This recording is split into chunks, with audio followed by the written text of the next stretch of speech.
So, a very good morning, students. Welcome to the online lecture series on remote sensing and GIS. So, this lecture is all about to discuss some of the uh, assignments of NPTEL lectures, right? So, इस वाले में हम लोग remote sensing data and correction से related 15 questions को discuss करेंगे। ऐसे ही topic wise मैं आपको बहुत सारे 7-8 वीडियोस प्रोवाइड करूंगा जिससे आप इजीली ये पता कर सकते हैं कि आपके जो भी ऑब्जेक्टिव क्वेश्चंस हैं उसका पूछने का क्या तरीका है और किस तरह के क्वेश्चंस एक्सपेक्टेड हैं हमारे फाइनल एग्जाम में। तो एक एक करके हम स्टार्ट करते हैं। तो जो हमारा पहला क्वेश्चन है वो है कि the energy captured by a remote sensing sensor is. तो रिमोट सेंसिंग सेंसर में जो हमारी एनर्जी कैप्चर्ड होती है उसको हम क्या कहते हैं? आपको पता है, ये मैंने बताया था कि the energy which is captured by a remote sensing sensor is known as radiance. तो इसका ऑप्शन होगा डी। तो the energy captured by a remote sensing sensor is radiance. ठीक है, तो जो भी एनर्जी हम कैप्चर करते हैं रिमोट सेंसिंग सेंसर के द्वारा उसको हम कहते हैं रेडियंस। ये मैंने पहले लेक्चर में आपको बताया था कि ऑलवेज भी रिमोट सेंसिंग सेंसर जो है वो इलेक्ट्रोमैग्नेटिक एनर्जी को कैप्चर करता है और उसको हम कहते हैं radiance. So the first will be the energy captured by a remote sensing sensor is known as radiance. ठीक है, दूसरा क्वेश्चन देखिए, optical images captured at night is an example of passive remote sensing. We know the difference between active remote sensing and passive remote sensing.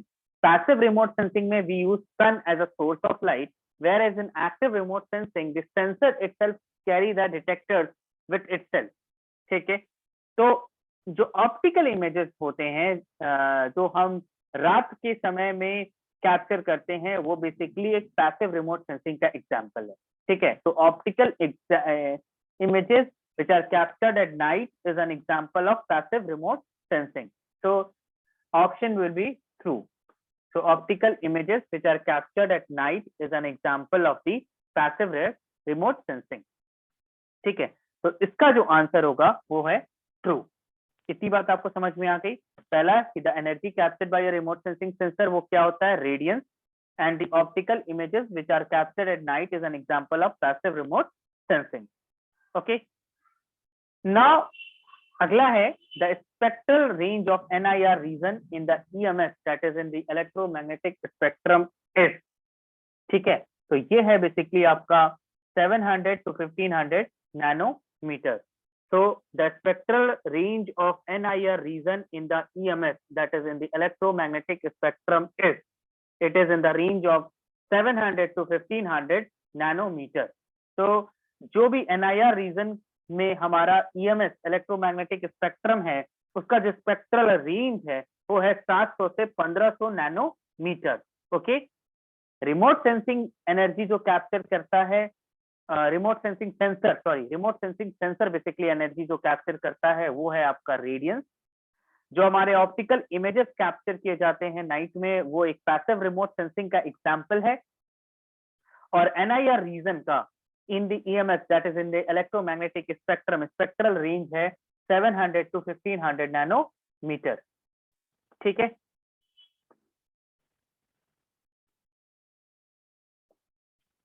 अगला है which one of the following is the unit of radiance. तो radiance का जो unit होता है वो होता है W पर मीटर स्क्वायर पर SAR पर SR। तो ये है आपका एग्जांपल W पर मीटर स्क्वायर। तो इलेक्ट्रोमैग्नेटिक एनर्जी जो भी कैप्चर की जाती है रेडियंस के द्वारा उसको कहते हैं सेंसर के द्वारा रेडियंस, और उस रेडियंस का जो यूनिट है वो है W पर मीटर स्क्वायर पर SR। ठीक है, अब हम बात करेंगे अगले क्वेश्चन की। So what is the orbit of a polar satellite. तो एक पोलर सैटेलाइट का जो ऑर्बिट है वो आपका होता है हेलिकल। मैंने बताया था the orbit of a polar satellite is helical. तो ऑर्बिट जो है पोलर सैटेलाइट का वो उसका क्या शेप है? वो है आपका हेलिकल। तो orbit of a polar satellite is helical. ठीक है। Energy of the electromagnetic radiation of wavelength 450 nanometer is equivalent to 4.4195 into 10 to power minus 19 joule. तो जो इलेक्ट्रोमैग्नेटिक रेडिएशन के वेवलेंथ जो है 450 नैनोमीटर में जो भी एनर्जी आपकी कैप्चर हो रही है वो है आपकी कितनी 4.4195 into 10 to power minus 19 joule. Correct.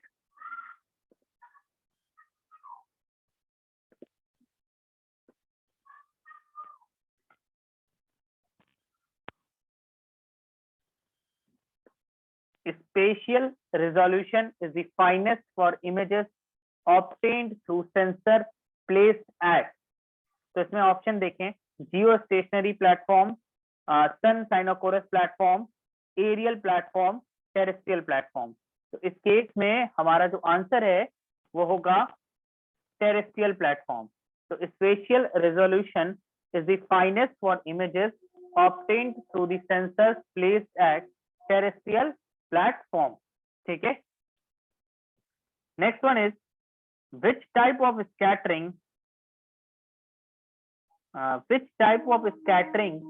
will be more prominent in the polluted environment। तो इसमें आपका माई स्कैटरिंग। ओके, तो Mie scattering is more prominent in the polluted environment। so which type of scattering will be more prominent in polluted environment? that is mice scattering। okay,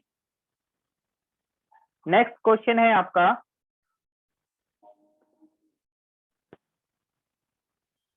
calculate the temperature of an object with peak emittance wavelength of 9.5 micrometer। तो इस case में इसका answer होगा 32 degree centigrade. so the temperature of an object with a peak emittance wavelength of 9.5 micrometer is 32 degree centigrade। ठीक है। What type of satellite data will be most suitable for ocean monitoring considering all resolution combined? तो ये इसका है moderate resolution। so the type of satellite data which is most suitable for ocean monitoring considering all the resolution combined, it is actually the moderate resolution। अब हमारे पास matrix form में एक data दिया हुआ है, इसको हम बैंड सीक्वेंशियल फॉर्मेट में क्या करना है, इसको अरेंज करना है। तो अगर हमें बैंड सीक्वेंशियल में अरेंज करना है तो देखो बैंड सीक्वेंशियल में कैसे अरेंज होगा, एक रो में A1 A2 A3 A4 A5 A6 A7 A8 A9 ये है। फिर B1 B2 हमारे पास कौन कौन से वेरिएबल है, A1 से लेकर के A9 तक, B1 से लेकर के B9 तक और C1 से लेकर के C9 तक। ठीक है, तो हमको एक रो में A1 से A9 तक एक में हम उसको अरेंज करेंगे। तो बैंड सीक्वेंशियल रेशियो मतलब एक बैंड एक सीक्वेंस में। ठीक है, तो A1 से लेकर के A9 तक ये रो 1 में रहेगा, B1 से लेकर B9 तक ये रो 2 में रहेगा और C1 से लेकर के C9 तक ये एक रो में रहेगा।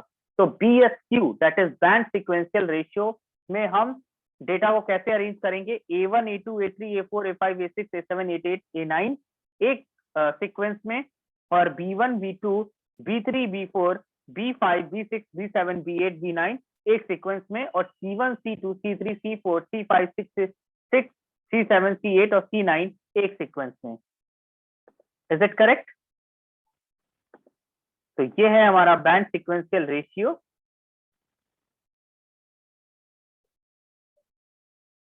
Sorry, band sequential format actually कहते हैं इसको।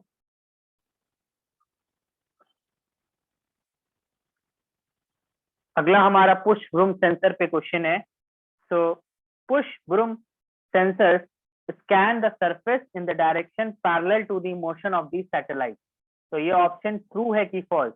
तो push broom sensors scan the surface in the direction parallel to the motion of the satellite। तो this is true। ठीक है, पुश ब्रूम सेंसर हमारा क्या करता है, ये आपके सरफेस को स्कैन करता है किसके parallel, which is parallel to the motion of the satellite। तो push broom always scan the surface in the direction parallel to the motion of the satellite. ठीक है, तो ये ऑप्शन होगा इसका ट्रू। अगला क्वेश्चन है, energy absorb by the vegetation is highest in dash region and lowest in dash region of the EMS। तो आपको पता है कि जो हाईएस्ट वेवलेंथ हमें मिलती है वो है रेड, तो यहाँ पे आपका हो जाएगा रेड। ठीक है, यहाँ हो जाएगा आपका रेड, और लोवेस्ट होती है वो होती है NIR।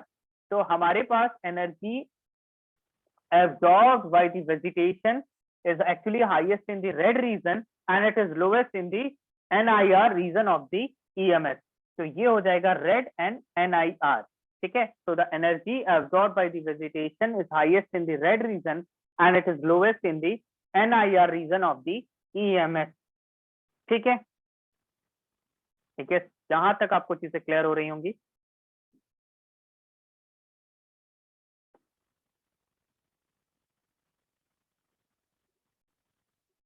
Spectral resolution of an image is defined by considering the। जब हम स्पेक्ट्रल रिजोल्यूशन को डिफाइन करते हैं किसी भी इमेज को, तो हम कौन से पैरामीटर्स को कंसिडर करते हैं? सेंट्रल वेवलेंथ ट्रू है, बैंडविड्थ ट्रू है, और नंबर ऑफ बैंड। तो इन सारे ऑप्शंस को अगर हम देखें तो हमारा ऑल ऑफ द अबव जो ऑप्शन है वो क्या होगा? करेक्ट होगा। तो spectral resolution of an image is defined by considering the central wavelength, bandwidth, number of bands and all of the above। ठीक है,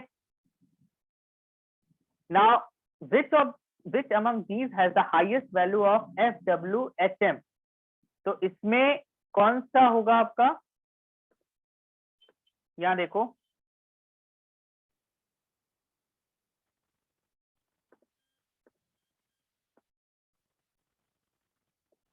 आप देख सकते हैं ये हाईएस्ट एफएसमेंट वैल्यू जो है वो इस कर्व का है। तो इस केस में हमारा ऑप्शन क्या होगा? ए, मतलब बी पार्ट का ए। ठीक है, तो ये आपके जो क्वेश्चंस हैं ये किससे रिलेटेड क्वेश्चंस थे?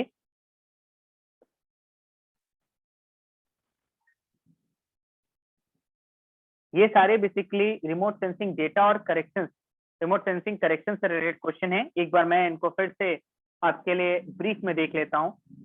The energy which is captured by a remote sensing sensor is radiance. Optical images which are captured at night is an example of passive remote sensing. True. The spectral range of NIR region in the EMS is 700 to 1500 nanometers.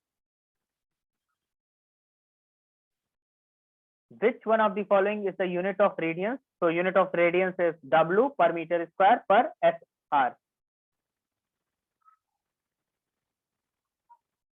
Orbit of a polar satellite is always helical.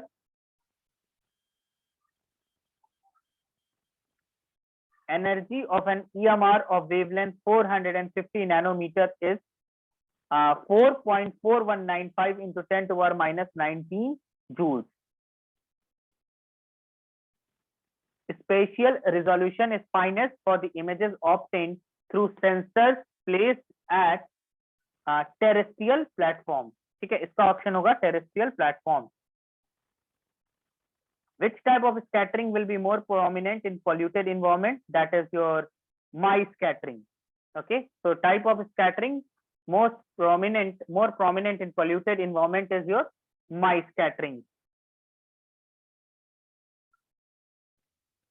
Now calculate the temperature of an object with peak emittance wavelength of 9.5 micrometer। The answer is your 32 degree centigrade।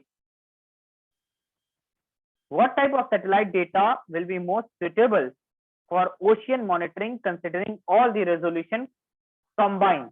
तो इसका होगा आपका moderate resolution। Now there is a given data which can be organized in the band sequential format as। तो इस case में band sequential format में हम एक वेरिएबल को एक रो में लेंगे, दूसरे को दूसरे रो में, और तीसरे वेरिएबल को तीसरे रो में। तो A1 से A9 तक, B1 से B9 तक, और C1 से C9 तक।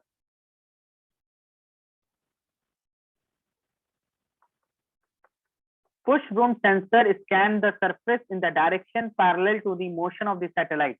इसका ऑप्शन होगा true. Energy which is obtained by the vegetation is highest in the red region and lowest in the NIR region of the EMS.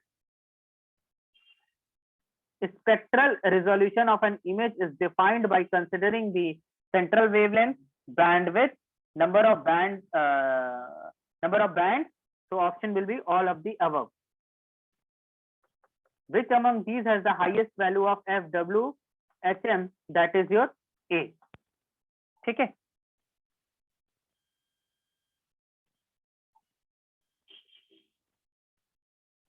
So this is all about your objective related to